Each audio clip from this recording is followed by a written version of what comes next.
ভালোবাসাটা কিভাবে বুঝবেন? যখন আপনি ফজর নামাজ পড়েন নাই, আপনার বুকটা চিনচিন করছে, নামাজ না পড়ার কারণে বুকটা ফেটে যাচ্ছে, যখন বুঝবেন আপনি এশার নামাজ না পড়ে ঘুমিয়ে পড়েছেন, কিন্তু ঘুমাচ্ছে না, শুধু ভয় ভয় লাগছে যে নামাজ কেন পড়লাম না, এশার নামাজ কেন পড়লাম না, তখন বুঝবেন আপনি আল্লাহ রবের প্রেমে করেছেন।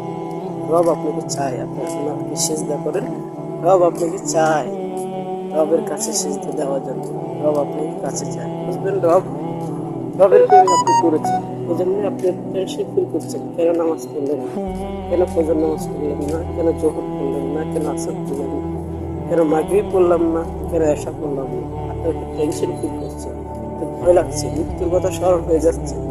আপনার প্রতিবেশীগুলো তো এইভাবে বিদায় হয়ে গেছে, যারা আপনার আগে আসছে তারা তো চলে গেছে, আপনার দাদা চলে গেছে, কাকা চলে গেছে, চাচি চলে গেছে, আন্টিরা চলে গেছে, বন্ধু বান্ধব চলে যাচ্ছে, তো চলে যাবে। এই যে টেনশন ফিল শুরু হয়ে গেছে, বুঝবেন আপনার রবের প্রেম ধরে গেছে। ভাই একটা কথা চিন্তা করবেন, যখনই রবের প্রেম করবেন তখন সেই প্রেমকে ধরে রাখার চেষ্টা করবেন, আর রবের সাথে সম্পর্কটা মজবুত করার চেষ্টা করবেন।